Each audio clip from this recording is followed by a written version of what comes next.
ಅನ್ಯೋನ್ಯದಲ್ಲಿ ಪಟ್ಟಣವ ಸೇರುವ ಸನ್ಮುಹೂರ್ತವಿದುವುದು ಮಣಿದನು ಸರ್ವರರುವೆನು.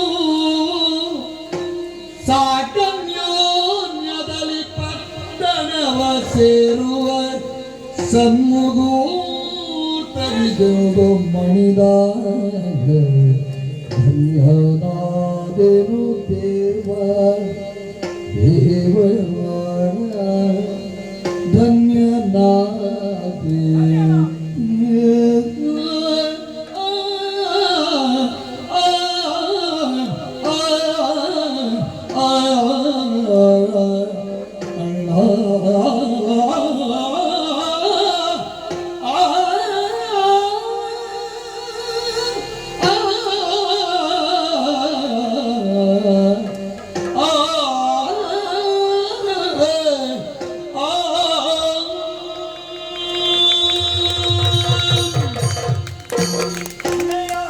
ಭರತಕುಮಾರ 14 ವರ್ಷಗಳ ವನವಾಸವನ್ನು ಮುಗಿಸಿ ಅರಮನೆಯನ್ನು ಬರುವಂತಹ ಕಾಲಕ್ಕೆ ನಿನ್ನನ್ನು ಎದುರುಗೊಳ್ಳುವುದಕ್ಕೆ ಭರತ ಶತ್ರುಘ್ನರ ಜೊತೆಯಲ್ಲಿ ಅಯೋಧ್ಯೆಯ ಪ್ರಜೆಗಳನ್ನು ನೋಡಿದೆಯ. ಗುರುಗಳಿಂದ ಮೊದಲುಗೊಂಡು ಸಮಸ್ತರನ್ನು ಮಾನಿಸ್ತಾ ಮುಂದೊತ್ತಿ ಬಂದ ಅಲ್ವಾ? ಎಲ್ಲರೂ ಕೂಡ ಇಂತಹ ದಿವಸಕ್ಕಾಗಿ ಈ ದಿವಸಕ್ಕಾಗಿ ಕಾಯ್ತಾ ಇದ್ದವರನ್ನು ನನಗೂ ಅವರನ್ನು ಪುನರಪಿ ಸಂದರ್ಶಿಸುವ ಸುಯೋಗ ಇದು. ಯಾವುದನ್ನು ಕೂಡ ನಾನು ಬಯಸಿದವರಲ್ಲ, ಎಲ್ಲವೂ ಕೂಡ ನಿನ್ನದೇ, ನನ್ನದೇನೂ ಇಲ್ಲ. ವನವಾಸಕ್ಕಾಗಿ ಹೋಗುವಂತಹ ಕಾಲಕ್ಕೆ 14 ವರ್ಷವನ್ನು ಬಿಟ್ಟು ಬರುತ್ತೇನೆ ಎನ್ನುವಂತಹ ಮಾತನ್ನಾಡಿದ ಬಗ್ಗೆ ಆ ಕಾಲಕ್ಕೆ ನೀನೇ ಕೊಟ್ಟಿರುವಂತಹ ಪಾದುಕೆಯನ್ನು ಇಲ್ಲಿಯ ಸಿಂಹಾಸನದಲ್ಲಿರಿಸಿಕೊಂಡು ನಾನು ನಂದಿ ಗ್ರಾಮದಲ್ಲಿದ್ದುಕೊಂಡು ನಿನ್ನ ಆಜ್ಞೆಯಂತೆ ನಾನು ಪ್ರಜೆಗಳನ್ನು ಪಾಲಿಸ್ತಾ ಇದ್ದೆ. ಎಲ್ಲವೂ ಕೂಡ ನಿನ್ನ ಪ್ರತಿನಿಧಿಯಾಗಿ ನಾನು ಮಾಡಿದ್ದೇನೆ. ಹೇಳಿದ್ಯಲ್ಲ, ಇನ್ನು ಮುಂದೆ ನಾನೇನಿಲ್ಲ, ಎಲ್ಲವೂ ಕೂಡ ನಿನ್ನ ಇಚ್ಛೆಯಂತೆ ನಡೆಯಬೇಕು. ನಿನ್ನ ಆಜ್ಞೆ ಏನಿದೆಯೋ ಅದರಂತೆ ನಾನು ನಡೆಯುತ್ತೇನೆ. ವಸಿಷ್ಠಾದಿಗಳು ಹೇಳ್ತಾರೆ, ಮರಳಿ ನೀನು ಸಾಮ್ರಾಜ್ಯ ಸ್ವೀಕರಿಸುವುದಿದ್ದರೆ ಅಂದೇ ಹೇಳಿದ್ರಲ್ಲ, ರಾಮನಿಗೆ ಪಟ್ಟ ಹಾಕುವುದಿದ್ರೆ ನಾಳೆ ಆಗಬೇಕು, ಅದಲ್ಲದಿದ್ರೆ 14 ವರ್ಷ ಕಳೆದು ಅವ್ರು ಹೇಳ್ತಿ ಮುಹೂರ್ತವನ್ನು.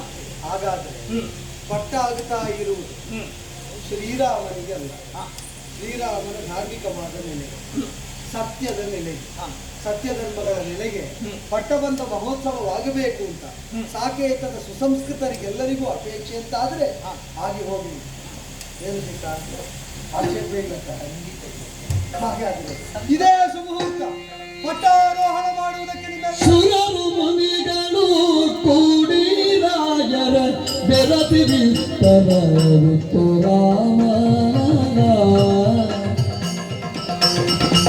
ಬೆರತಿ ಬಿತ್ತರ ಬಿತ್ತು ರಾಮನ ಶಿರವ ಶೃಂಗಾರ ಕೈದರು ಮಕುಟವ ನೆನೆಸಿ ನಗದೆ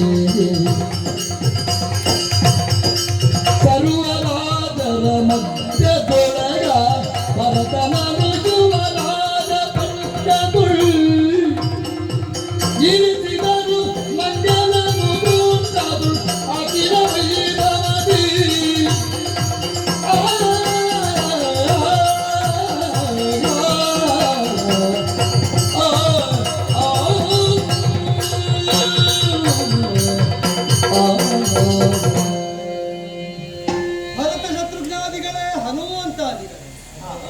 ಸುಮುಹೂರ್ತದಲ್ಲಿ ವಸಿಷ್ಠಾದಿಗಳ ನಿರ್ದೇಶಾನುಸಾರವಾಗಿ ಪಟ್ಟವನ್ನೇರಿದ ಕಾಲದಲ್ಲಿ ಮುತ್ತುರತ್ನ ವಜ್ರ ವೈಡೂರ್ಯಾದಿಗಳಿಂದ ಸಮಲಂಕೃತವಾದಂತಹ ಕಿರೀಟಧಾರಣೆಯನ್ನು ಮಾಡಿಸಿದ್ದೀವಿ.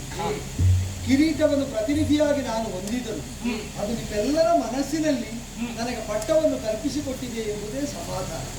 ಈ ಕ್ಷಣದಲ್ಲೇ ನಾನು ಹೇಳ್ತೇನೆ, ಸಂತಾನ ಪರಂಪರೆ ಹೇಗೆ ಬೆಳೆದರೂ ಕೂಡ ಸಾಕೇತದ ಉತ್ತರಾಧಿಕಾರಿ ಯುವರಾಜನಾಗಿ ಭರತಕುಮಾರನೇ ಇನ್ನು ಮುಂದೆ ಈ ಸಾಕೇತದಲ್ಲಿ ಕರ್ತವ್ಯ ನಿರ್ವಹಣೆಯನ್ನು ಮಾಡುತ್ತಾನೆ. ಅವನನ್ನು ಅನುಸರಿಸಿ ಲಕ್ಷ್ಮಣ ಶತ್ರುಘ್ನಾದಿಗಳಿರ್ತಾರೆ. ಇವಾಗೆಲ್ಲ ಸಮಾಧಾನ ಆಯಿತು ತಾನೆ.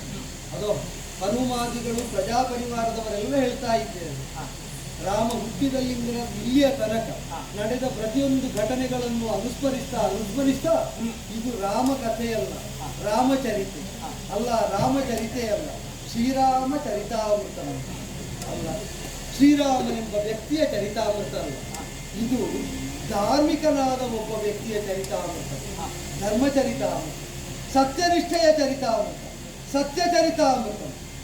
ಸತ್ಯಧರ್ಮ ನಿಷ್ಠರಾದವರ ಚರಿತೆ ಅದು ಅಮೃತವಾಗುತ್ತದೆ, ಸಾವಿಲ್ಲದಾಗ್ತದೆ.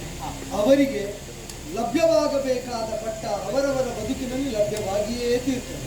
ಸತ್ಯಧರ್ಮಾಭಿರಕ್ತರಾದವರಿಗೆ ಯಾವತ್ತೂ ಅವರ ಬದುಕಿನ ಪಟ್ಟ ಲಭ್ಯವಾಗಿಯೇ ತೀರ್ತದೆ ಎಂಬ ಸಂದೇಶ ಯಾರಿಗೆ ನಮ್ಮ ಬದುಕನ್ನು ನೋಡಿ ಸಿಗುತ್ತದೆ ಅವರ ಬದುಕೆಲ್ಲ ಮಂಗಳದತ್ತ ಮುನ್ನಡೆಯುತ್ತದೆ.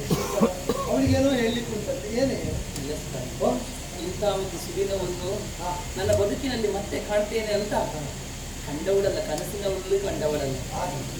ಭಾವುಕವಾದ ನೆಲೆಯಲ್ಲಿ ಇಂತಹ ಸುಮುಹೂರ್ತಕ್ಕೆ ಅವಳು ಕಾಯ್ತಾಳೆ ಅಂತ ಆದರೆ, ಅವಳನ್ನೇ ಅನುಸರಿಸಿ ಸಾಕೇತವಾಸಿಗಳಿದ್ದಾರೆ ಅಂತ ಆದರೆ, ನಮ್ಮ ಬದುಕನ್ನು ನೋಡಿ ಅವರು ಗ್ರಹಿಸಿದ ಆಶಯ ಅದು ಸಂದೇಶವಾಗಿ ಅವರವರ ಬದುಕಿನಲ್ಲಿ ಅವರವರಿಗೆ ಬೇಕಾದ ಪಟ್ಟವನ್ನು ಒದಗಿಸಿಕೊಟ್ರೆ ಆಗ ಶ್ರೀರಾಮಚರಿತಾಮೃತಂ ಸಾರ್ಥಕ, ಆಗಲೇ ಅದಕ್ಕೆ ಮಂಗಳ.